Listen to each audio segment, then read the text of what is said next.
Up next, we have Congressman Ed Perlmutter. Ed Perlmutter is the congressman from the 7th Congressional District, a lifelong resident of Jefferson County. Ed and his daughters are all products of Jefferson County Public Schools, and his wife, Nancy, is a math teacher at Pomona High School. Ed is a champion for Colorado in Congress. The Denver Post recently touted Ed as the most bipartisan member of the Colorado congressional delegation. Ed worked hard to listen and be accessible to the folks in the 7th CD so they can count on him as someone who just gets things done for Colorado, like fighting to make sure good jobs remain at the National Renewable Energy Lab in Golden, protecting thousands of workers who are building the Orion space capsule in Jefferson County, or ensuring the new VA Medical Center gets built to serve our veterans and their families. Congressman. Sean, thank you. Good morning, everybody. It's great to be here this morning to participate in this candidate forum. My name is Ed Perlmutter. I'm the congressman for the 7th Congressional District, which is part of Jefferson County, Adams County, currently part of Arapahoe County, changes so that it takes in the towns of Thornton, North Glen, Westminster, Federal Heights, and Commerce City here in Adams County. As Sean said, I've lived around here my whole life. I grew up in Jefferson County and am a product of Jeffco Public Schools and the University of Colorado. Worked construction here in Adams County in high school, college, and law school. My kids are all graduates of Wheat Ridge High School, and as Sean said, my wife Nancy, who's here today, is a math teacher at Pomona High School in Arvada. And when you grow up around here, you learn that if you listen, are accessible, and work together with others, you can get a lot of things done. Like, working and being a bulldog on your behalf to get the new Veterans Hospital under construction in Aurora after years and years of delay. And like fighting for the Orion project, the Lockheed Orion project, which will build the capsule that will take our astronauts to Mars and beyond. And like helping the National Renewable Energy Lab expand its facility so it can continue its mission of finding a way to fuel our future. So you couldn't do that just with listening and it being accessible, but it's with working with Democrats and Republicans alike. And that's why the Denver Post called me the most bipartisan member of the Colorado delegation, working with guys like Cory Gardner and Mike Coughlin. We have a lot of work to do in this country, and I look forward to listening, being accessible, and working together with my cohorts to get things done for you. Thank you very much, and I look forward to your questions.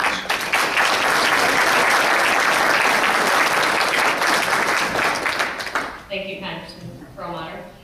Next, we have Joe Coors, who's also in District 7. Joe Coors is the former CEO of Coors Tech, one of the largest technical ceramics companies in the world. He believes that current levels of federal spending, crippling taxes, and the growing regulatory burden on small businesses and job creators threaten the American dream and will impoverish future generations.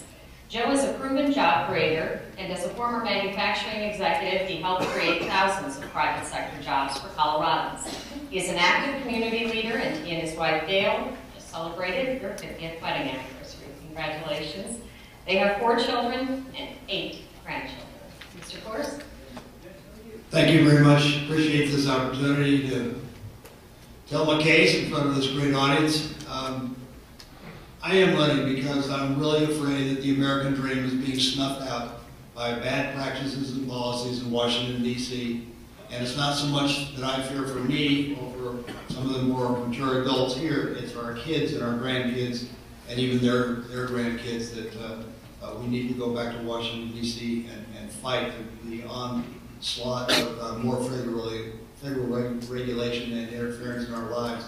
My great-grandfather came to this great country, land of opportunity, stowed away on a boat, came here, worked his way west, thought the banks of Clear Creek would be a great place to establish a brewery, and he did so in 1873, and that was the beginning of the Coors influence in this county.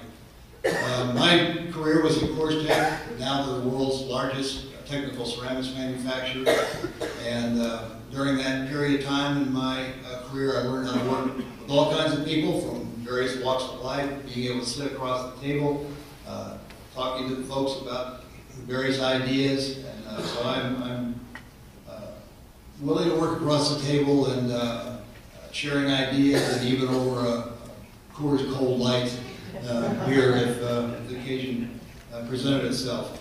Washington is a mess. We are at a 40-year low in new small business startups. Backbone of this country is small business. And that's how we rose to be the greatest economic power in the world, and we got to get that back on track. $16 trillion debt can't be sustained for much longer. 8% unemployment for 4 years running. No budget for 4 years. And price of gas has doubled. I want to go back to Washington, D.C. to be a representative as a problem solver, not as a problem creator. Thank you.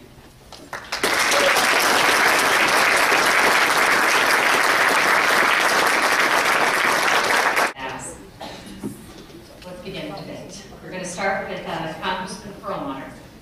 More and more, we are living in a global economy that expands competition beyond our borders. What would your list of priorities look like for creating competitive advantages for the U.S. and Colorado? Thanks, Sean. First and foremost, education.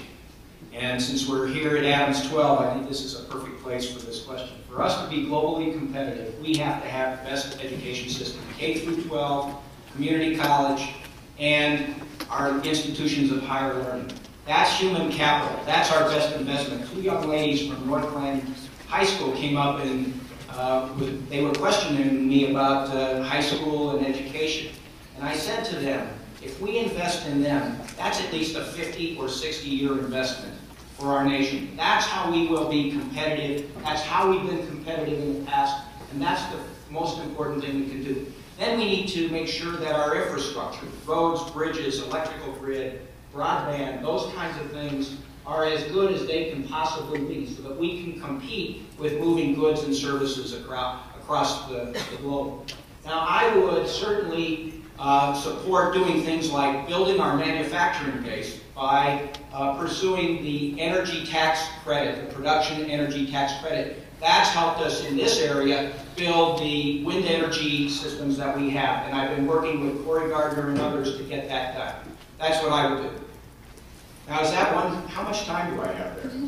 Do I have 1:42 or am I? I think you said an extra minute. 2 minutes.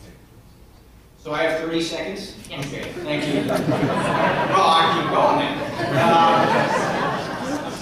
I think the other thing that we need to do is eliminate tax breaks that encourage outsourcing of jobs.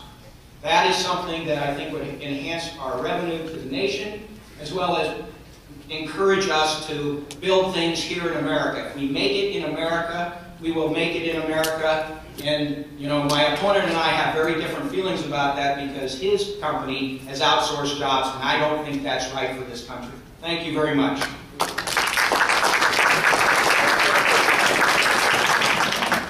right, let's hear from his opponent. Can we just so that we're clear as to what you're showing us on the time maker? So is it 2 minutes? It is now. Mr. Coors? Thank you very much. The United States is well positioned to be a global competitor. We are a very successful nation in our industry. We have industry all over the world, and it just kind of irritates me when I'm accused of outsourcing. He's talking about global presence.